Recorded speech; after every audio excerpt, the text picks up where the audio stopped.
court sentenced Baba Ijesha to 16 years imprisonment. That's the breaking news. Amidst pressure, APC postpones official veiling of Shettima. Road safety to enforce ban on spy number plates. Kwankwaso running mate passport. Allow Nigerians with bad passport return home. Now in business, Anambra traders cry over new tax regime. Let's go to the news in details. But sports, do not allow Lioness to bully you, Martins tell Falcons. Let's go to the news in detail. An Ikeja special court on Thursday convicted actor Olarinwaju James aka Baba Ijesha of sexually assaulting a 14-year-old girl. In a 2-hour judgment, Justice Oluwatoyin Taiwo convicted Baba Ijesha of indecent treatment of a child, sexual assault, and attempted sexual assault. Justice Taiwo, however, discharged and acquitted him of count 1 and count 6, which were sexual assault by penetration and attempted sexual assault by penetration.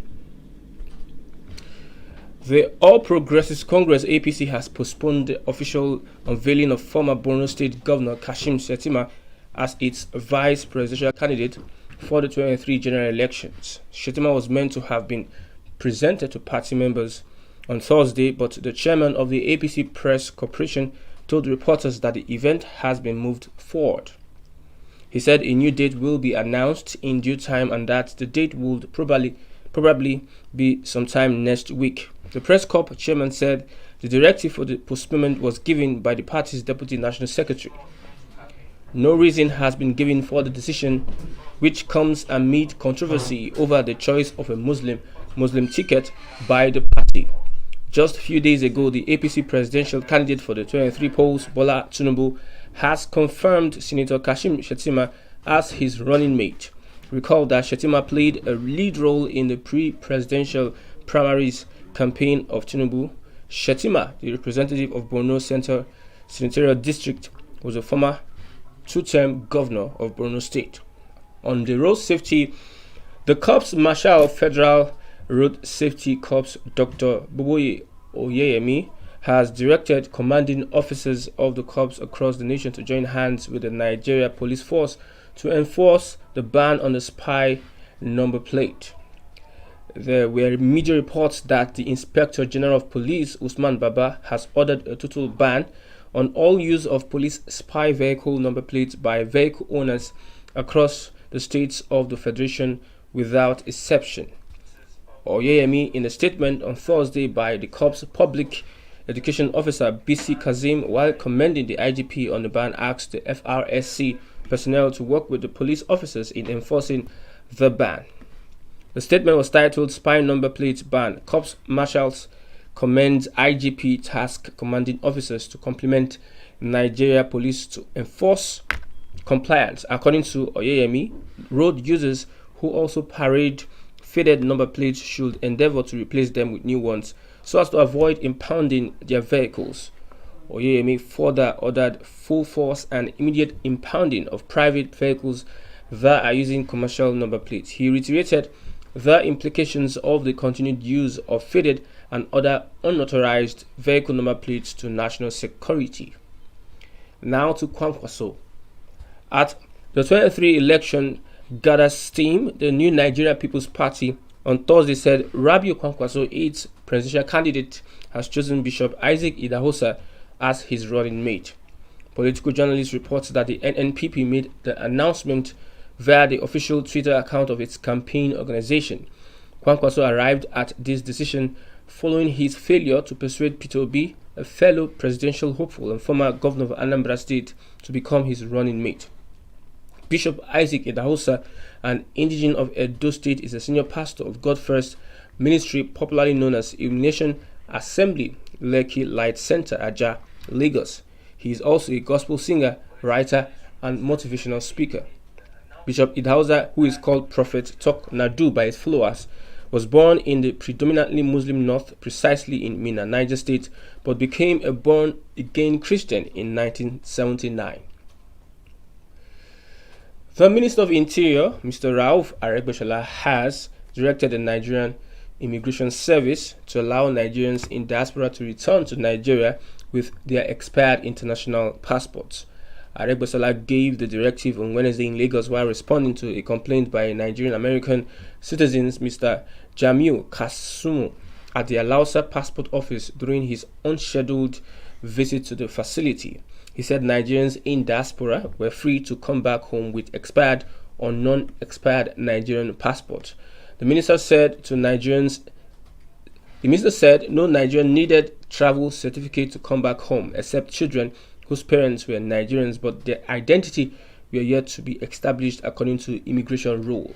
I'm using this medium to instruct all Nigeria immigration officers worldwide to accord Nigerian travelers with expired passports use such passports to return safely back home henceforth, he said.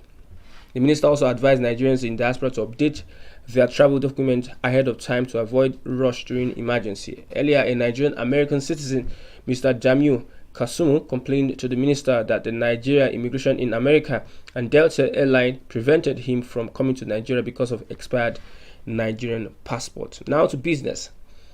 Traders of various markets in Anambra State, particularly AK Awka Market in Awka South local government area, are lamenting the new tax regime of the governor, Prof. Chukwuma Soludo. According to the traders, there is no need for them to be forced to pay multiple taxes and levies daily. Correspondents gather that shop owners in the markets are being taxed as much as 14,200, while hawkers are randomly forced to pay 200 naira at various times and places daily. A breakdown of the levy includes a stallage fee of 4,800 naira, market development fee of 2,400 naira, market traders fee of 3,000 naira, pollution sanitation fee of 2,000 naira, biometric market registration of 700 naira, and market operation fee of 1,300 naira. The governor of the state, Soludo, had during a meeting with parks and market executives in the state disclosed the introduction of this new tax regime. He said the move was because the era of revenue generation through the sale of crude oil was gradually phasing out. According to traders in the market, they were informed of the new development last week Thursday and were asked to pay up between Tuesday and Friday. Speaking to journalists in Awka, a former chairman of AK Awka Market, Emeka Onyemechi, disclosed that prior to this, the state government has banned all cash payments of revenue from July 1st, 2022. Now to sports. Atlantic 96 Olympic gold medalist Abiodun Obafemi has offered some advice to the Super Falcons ahead of their Women's Africa Cup of Nations semi-final clash with Cameroon on Thursday.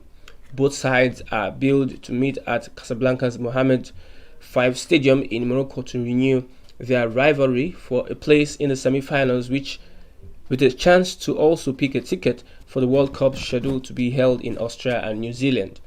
Despite suffering a 2-1 defeat to South Africa in their Group C opening match, the Falcons went on to beat Botswana 2-0 on match day 2 before demolishing Burundi 4-0 on Sunday to progress from the group stage and set up a quarter-final clash with the Indomitable.